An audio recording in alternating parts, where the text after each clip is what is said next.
One part I really wanted to make sure we cover too is the on highway crushing with the asphalt and that sort of thing, and just sort of set up what that looks like, what type of machines are being used. Can you sort of walk us Sure. through that segment as well? Yeah, that's a good example of something that hasn't been done up to the last 10 years.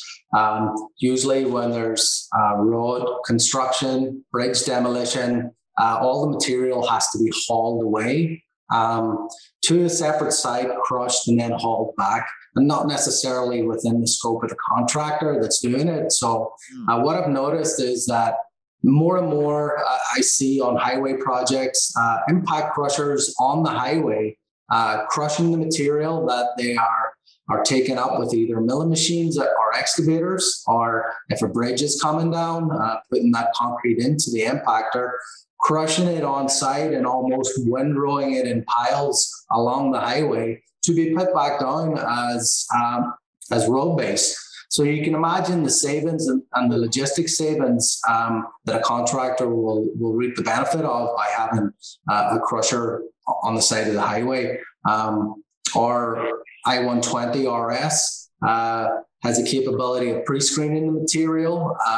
It passes through the chamber, it hits a double deck screen, 5x12, and then it has a recirculating conveyor that brings the material back around to get recrushed to that spec. So you're almost getting 100% spec material off that machine that the contractor can use. So very, very unique, interesting way to recycle right at the site. And that's where mobile equipment comes into its own.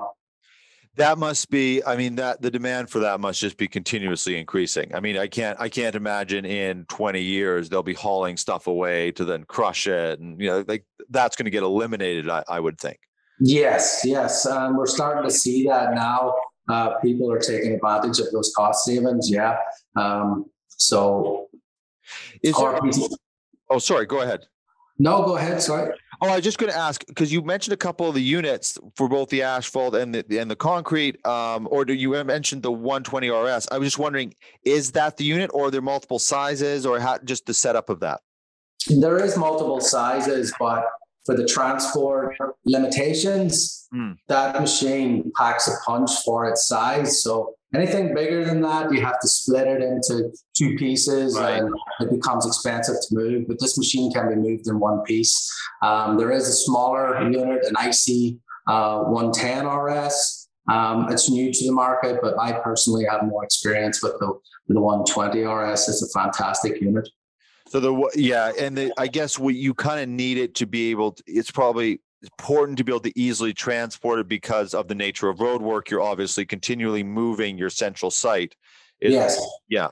So in that smaller unit, where would that, like this, I would assume this is this would be at a highway level. Would that smaller unit be for like smaller road work, or is that just a transport unit? The smaller unit is designed more for urban environments. When you're moving around cities, it's easier to move.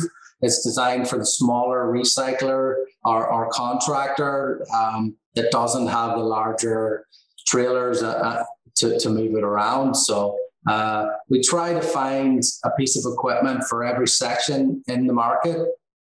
So the smaller pieces will tie into those individuals.